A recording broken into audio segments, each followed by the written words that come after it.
Assalamualaikum warahmatullahi wabarakatuh. Salam sejahtera. Perkenalkan, nama saya Epi Sukarsi SPD, serta Latsar CPNS Angkatan 99, Kelompok 4, Kabupaten Sambas. Pada video kali ini, saya akan menyampaikan resume dari modul Manajemen Aparatur Sipil Negara.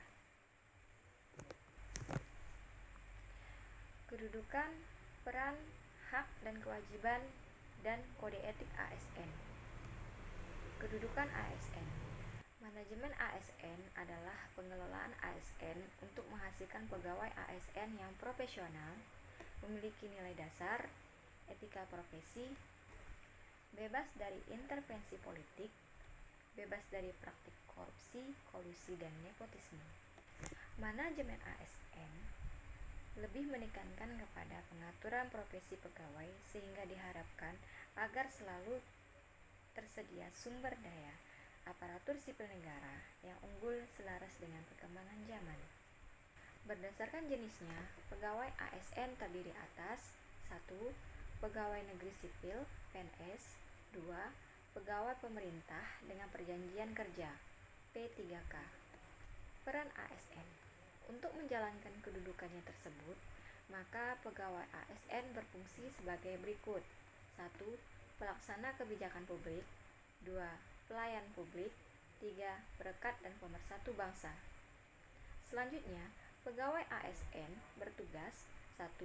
Melaksanakan kebijakan yang dibuat oleh pejabat pembina kepegawaian sesuai dengan ketentuan peraturan perundang-undangan. 2. Memberikan pelayanan publik yang profesional dan berkualitas. 3. Mempererat kesatuan dan kesatuan negara Kesatuan Republik Indonesia. Hak dan kewajiban ASN. Hak PNS dan P3K yang diatur dalam Undang-Undang ASN sebagai berikut. PNS berhak memperoleh 1.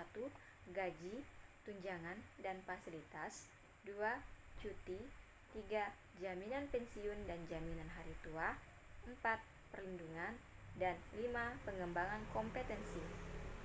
Sedangkan P3K berhak memperoleh 1. Gaji dan tunjangan. 2. Cuti. 3. Perlindungan. 4. Pengembangan kompetensi. Kewajiban pegawai ASN yang disebutkan dalam Undang-Undang ASN adalah 1. Setia dan taat pada Pancasila, Undang-Undang Dasar Negara Republik Indonesia tahun 1945, Negara Kesatuan Republik Indonesia, dan pemerintah yang sah. 2. Menjaga persatuan dan kesatuan bangsa. 3. Melaksanakan kebijakan yang dirumuskan pejabat pemerintah yang berwenang. 4. Menaati ketentuan peraturan perundang-undangan. 5.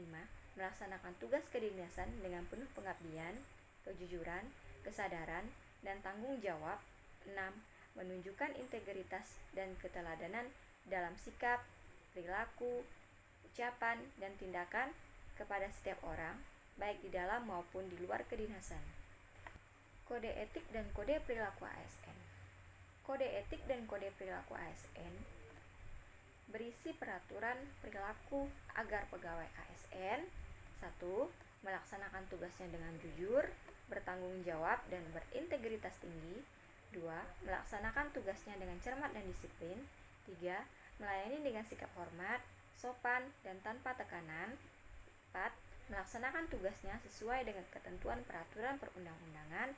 5. Melaksanakan tugasnya sesuai dengan perintah atasan atau pejabat yang berwenang sejauh tidak bertentangan dengan ketentuan peraturan perundang-undangan dan etika pemerintahan. Konsep sistem merit pada plak. Konsep sistem merit dalam pengelolaan ASN. Undang-Undang ASN memandang bahwa sumber daya manusia atau SDM adalah aset yang harus dikembangkan. Dengan dasar tersebut, maka setiap ASN memiliki kesempatan yang sama untuk meningkatkan kualitas diri masing-masing. Oleh karenanya, setiap ASN dimotivasi untuk memberikan yang terbaik. Sistem merit merupakan salah satu bentuk motivasi bagi ASN yang ingin meningkatkan kualitas dirinya.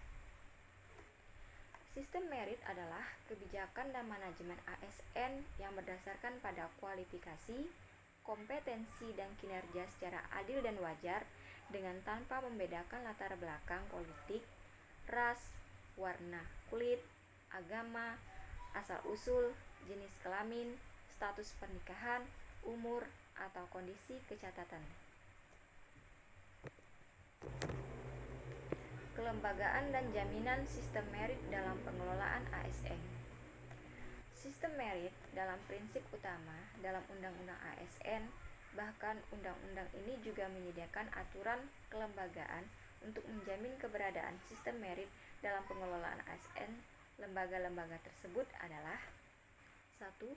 Komisi Aparatur Sipil Negara yang diberikan kewenangan untuk melakukan monitoring dan evaluasi pelaksanaan kebijakan dan manajemen ASN untuk menjamin perwujudan atau pelaksanaan sistem merit ini pada instansi pemerintah. 2. Kementerian yang menyelenggarakan urusan pemerintah di bidang pendayagunaan aparatur negara yang saat ini disebut Kementerian Pendayagunaan Aparatur Negara dan Reformasi Birokrasi, Kemenpan dan RB. Mekanisme pengelolaan ASN. Manajemen PNS dan P3K. Manajemen PNS meliputi penyusunan dan penetapan kebutuhan, pengadaan, pangkat dan jabatan, pengembangan karir, pola karir, promosi, mutasi, penilaian kerja, penggajian dan tunjangan, penghargaan, disiplin, pemberhentian, jaminan pensiun dan hari tua, dan perlindungan. Penyusunan dan penetapan kebutuhan. Setiap instansi pemerintah wajib menyusun kebutuhan jumlah dan jenis jabatan PNS berdasarkan analisis jabatan dan analisis beban kerja. Penyusunan kebutuhan jumlah dan jenis jabatan PNS dilakukan untuk jangka waktu 5 tahun yang diperinci per 1 tahun berdasarkan prioritas kebutuhan. Pengadaan. Pengadaan PNS merupakan kegiatan untuk mengisi kebutuhan jabatan administrasi dan atau jabatan fungsional dalam suatu instansi pemerintah. Pengadaan PNS di instansi pemerintah dilakukan berdasarkan penetapan kebutuhan yang ditetapkan oleh Menteri. Pengadaan PNS dilakukan melalui tahapan perencanaan, pengumuman lowongan, pelamaran, seleksi, pengumuman hasil seleksi, masa percobaan, dan pengangkatan menjadi PNS. Pangkat dan jabatan. PNS diangkat dalam pangkat dan jabatan tertentu pada instansi pemerintah. Pengangkatan PNS dalam jabatan tertentu ditentukan berdasarkan perbandingan objektif antara kompetisi, kualifikasi, dan persyaratan yang dibutuhkan oleh jabatan dengan kompetensi, kualifikasi, dan persyaratan yang dimiliki oleh pegawai. Pengembangan karir. Pengembangan karir PNS dilakukan berdasarkan kualifikasi, kompetensi, penilaian kerja, dan kebutuhan instansi pemerintah. Pengembangan karir PNS dilakukan dengan mempertimbangkan integritas dan moralitas. Pola karir. Untuk menjamin keselarasan potensi PNS dengan kebutuhan penyelenggaraan tugas pemerintahan dan pembangunan, perlu disusun pola karir PNS yang terintegrasi secara nasional.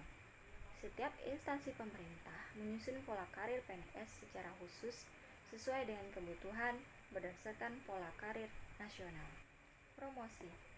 Promosi PNS dilakukan berdasarkan perbandingan objektif antara kompetensi, kualifikasi, dan persyaratan yang dibutuhkan oleh jabatan, penilaian atas prestasi kinerja, kepemimpinan, kerjasama, kreativitas, dan pertimbangan dari tim penilai kinerja PNS pada instansi pemerintah tanpa membedakan gender, suku, agama, ras, dan golongan.